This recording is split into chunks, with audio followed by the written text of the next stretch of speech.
Exercise 2.2 start करते हैं। Exercise 2.2 question 1 first part. Question है x square minus 2x minus 8। ठीक, सबसे पहले जो भी क्वाड्रेटिक इक्वेशन आपको दिए हुए, क्वाड्रेटिक इक्वेशन ही क्यों कहा मैंने, क्योंकि क्यूबिक इक्वेशन जो है वो सिलेबस से कट हो गए हैं। ओके, अब हमारे सिलेबस में सिर्फ क्वाड्रेटिक इक्वेशन ही रहेंगे।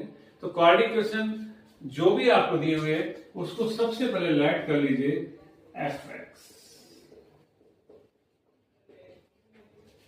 एक्स मैंने लेट किया, ऐसे नहीं कि मैंने एफ एक्स लेट किया तो आपको भी एफ एक्स करना है। आप जीएक्स लिख लीजिए, इसका नाम एच एक्स रख लीजिए, एल एक्स रख लीजिए। बट हम जो भी बात करते हैं वो जनरली करते हैं। जनरली हम स्टैंडर्ड जो सिंबल है वो एफ ही लेकर चलते हैं। तो मेरा तो ये मानना है कि आप एफ एक्स ही लेट करिए, वरना ऐसे कोई कंपल्सरी नहीं किसी बुक में लिखा हुआ है कि हमें यही लेट करना है। ठीक है, क्योंकि आपको पता है जो भी बात करते हैं हम जनरली करते हैं। ठीक है, मेरे अकॉर्डिंग यहां हमने इसको नाम दिया एफ एक्स। अब मेन बात यह आ जाती है कि हमें करना क्या है। क्वेश्चन में देख लेते हैं एक बार। लिखा हुआ है find the zeros of the following quadratic polynomials and verify the relationship between the zeros and the coefficient. Means इस इक्वेशन के आपको फैक्टर करने हैं, फैक्टर करने के बाद इसके जीरोस फाइंड करने हैं, जीरोस फाइंड करने के बाद इसको वेरीफाई करना है according to coefficient and constant के अकॉर्डिंग। कैसे अप्लाई करते हैं, कैसे फॉर्म लेके चलते हैं, मैं आपको सिर्फ वही स्टेप बताऊंगा यहां पर जो बोर्ड एग्जाम में लिख कर आएंगे। ठीक है, तो ध्यान से समझिएगा क्या मेथड है, कैसे करते हैं। इस फर्स्ट क्वेश्चन में आपको सीखना होगा कि लिखने का मेथड क्या है। तो स्टार्ट करते हैं।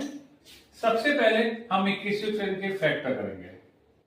रूल वही जो प्रीवियस क्लासेस में आप पढ़ते हुए आ रहे हैं कि एक्स स्क्वायर का मल्टीपल यहां 1 है, लास्ट में 8 लिखा हुआ है यानी -8 है। तो एक ऐसा यानी 1 8 जा 8 यानी एक ऐसा टेबल जो मल्टीप्लाई करके 8 आए, साइन को बैलेंस करने के बाद में कोई प्रॉब्लम नहीं है। यानी एक ऐसा टेबल जो मल्टीप्लाई करके 8 आए और प्लस वाली जो भी डिजिट है यहां पर -2 लिखा हुआ है वो बैलेंस करके लाना होता है। तो ऐसा हम हिसाब लगाते हैं, पहले आपको भी लगाना होगा। तो 4 2 जा 8। अब किस टाइप से रीअरेंज करना है देखिए। -4x प्लस 2x मैंने लिखा -2x के प्लेस पर, -4 प्लस 2 -2, x तो चल ही रहा है आपके साथ, -8। डिटेल में इसलिए और नहीं जाते क्योंकि सब आपका पहले पढ़ा हुआ है। ठीक है, तो यहां पर हमने क्या लिखा -4x प्लस 2x -8 और फर्स्ट 2 में से हमने कॉमन लिया, यहां पर लास्ट 2 में से हमने कॉमन लिया। अगर दोनों ब्रैकेट सेम आ जाते हैं आपको पता है तभी सही माना जाता है। तो सेम वाले ब्रैकेट कॉमन लिया, यहां हमारे पास x बचा और यहां +2। आई थिंक ये फैक्टर करना तो कोई हार्ड नहीं है, आपको समझ में आ गया होगा। तो इस इक्वेशन को जो हमने लेट किया उसकी फैक्टर निकल के आए। तो यहां लिखेंगे फॉर जीरोस। ठीक है, कॉमा लगाइए, पुट एफ एक्स इक्वल 0। मैं वही स्टेप आपको बता रहा हूं जो बोर्ड एग्जाम में आपको लिख के आना है और 3 मार्क्स का बोर्ड एग्जाम में आता ही है। नो डाउट कि नहीं आएगा, कि पता नहीं आएगा, नहीं आएगा, इस साल आएगा, नेक्स्ट ईयर नहीं आएगा। नो, आना ही है, तो आता ही है। ठीक है, तो एफ एक्स 0 के इक्वल लगा है और एफ एक्स क्या है आपके पास जो फैक्टर निकल के आए हैं x + 4 नो x - 4 into x + 2 equal to 0। ठीक है, ये फैक्टर है। एक बार आप कर दीजिए x - 4 को 0 के इक्वल रख दीजिए, एक बार आप x + 2 को 0 के इक्वल रख दीजिए। अगर x - 4 को 0 के इक्वल रखते हैं तब क्या होगा, x4 मिलेगा आपको। और ऐसा करते हैं तो आपको x वैल्यू क्या मिलेगी, -2। ठीक, तो ये 4 और -2 आपके जो निकल गया 0 जाए तो लिख देंगे सो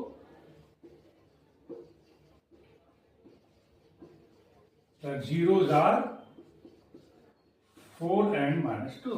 आधा आंसर कंप्लीट। क्योंकि उसने कहा था जीरोस फाइंड कीजिए, उसके बाद वेरीफाई करने के लिए कहा है। तो हमारा जीरोस ऐसे फाइंड होते हैं। इक्वेशन लीजिए, उसके नेम दीजिए, उसके फैक्टर करिए, फैक्टर करने के बाद जो भी फैक्टर निकल के आए उसको 0 के ऊपर रखिए। 0 के ऊपर रखने के बाद जो x की वैल्यू निकल के आएगी, फिलहाल x चल रहा है, y तो y की वैल्यू निकल के आएगी, उसके जो आंसर वैल्यू निकल के आएगी वही उसके जीरो।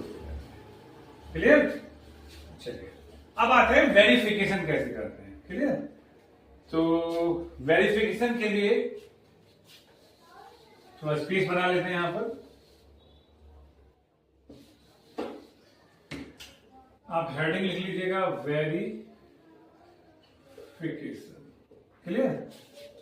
तो वेरिफिकेशन के बाद हमको क्या लिखना होगा, सबसे पहले यहां पर जो जीरोज आए उनको लेट करना होगा। Let alpha equal to 4 and beta equal to -2।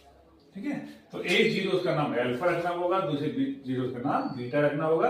आप चाहे तो इसे अल्फा लेट कर लीजिए, -2 को बीटा 4 कर लीजिए, नो प्रॉब्लम, आगे पीछे कर सकते हैं, इससे कोई प्रॉब्लम नहीं है। ठीक है, तो एक चीज क्लियर हो गई, किसको अल्फा बीटा मानना है, किसी को भी मान लीजिए। अब यहां पर हमको लिखना होगा सम ऑफ द जीरो। तो इसका फॉर्मूला होता है minus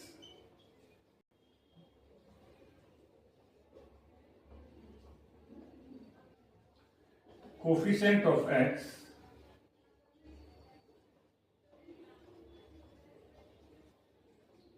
upon coefficient of x square. ठीक, ये फॉर्मूला आपको लर्न करना होगा। अब देखिए x का कोफिशिएंट क्या है, यहां पर x के मल्टीपल में क्या लिखा हुआ है 2, नो 2 नहीं -2। मैंने कहा था विद साइन लेना है, तो x का कोफिशिएंट -2, तो -2 ये फॉर्मूले में है, -2 लिखा, और अपॉन में क्या लिखा हुआ है कोफिशिएंट ऑफ x स्क्वायर। तो x स्क्वायर का मल्टीपल देखिए यहां कुछ भी नहीं है, जीरो मत लिख दीजिएगा, कुछ भी नहीं है तो 1 सभी का मल्टीपल होता है, यहां पर x का मल्टीपल 1 माना जाएगा। ठीक, तो अकॉर्डिंग टू इक्वेशन हमने x का कोफिशिएंट लिखा, इस माइनस को बाहर छोड़ दिया, x का कोफिशिएंट लिखा माइनस माइनस प्लस, तो सम ऑफ द जीरोस कितना आ गया 2। ठीक, अब ये हमने फाइंड किया। अब वेरीफाई कैसे हुआ, वेरीफाई तो हो ही नहीं पाया, तो लेकिन जीरो यहां पे क्या ऐड करे थे अल्फा और बीटा, तो आप यहां लिख दीजिए अल्फा प्लस बीटा। ठीक है, तो अब क्या करना है, राइट साइड तो अभी कंप्लीट हो चुकी है, लेफ्ट साइड को देखेंगे। ना लेफ्ट से राइट में कुछ जाएगा, ना राइट से लेफ्ट में कुछ आएगा। अल्फा के प्लेस पे लिख दीजिए 4 प्लस ये रहा, बीटा के प्लेस पे लिख दीजिए -2। राइट साइड में आपका 2 आ गया था, वो तो हमने सॉल्व कर ही लिया है, प्लस माइनस माइनस, ना लेफ्ट से राइट में कुछ जाएगा, राइट से लेफ्ट में कुछ जाएगा, ध्यान रखिएगा, मैं बार बार इस बात को बता रहा हूं। 4 - 2 2,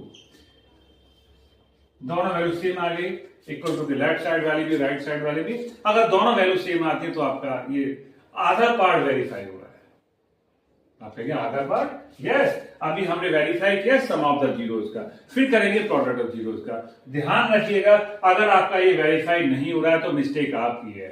अगर आपके सही जीरो निकले हैं तो वेरीफाई तो होगा ही, नहीं होता है, सेम डिजिट नहीं आ रहे थे, तो चेक कीजिए आपकी कहीं ना कहीं मिस्टेक है, कहीं कैलकुलेशन मिस्टेक है, कहीं वैल्यू पुट करने में मिस्टेक हो गई, या हो सकता है आपने जीरोज ही गलत फाइंड करे, मिस्टेक तो है। अगर सही जीरोज आपके फाइंड हुए हैं तो वेरीफाई तो वो होगा ही। ठीक है, मींस LHS RHS इक्वल आएगी ही। ये था वेरिफिकेशन का हाफ पार्ट। अब इसमें आप आ जाते हैं, इसका नेक्स्ट पार्ट वेरीफाई नहीं, अभी वेरिफिकेशन कंप्लीट नहीं है, इसके बाद चलते हैं प्रोडक्ट ऑफ जीरोस।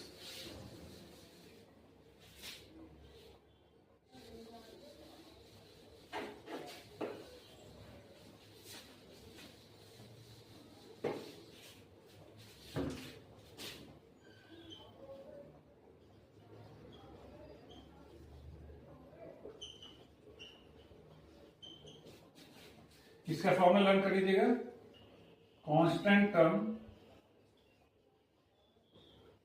अपॉन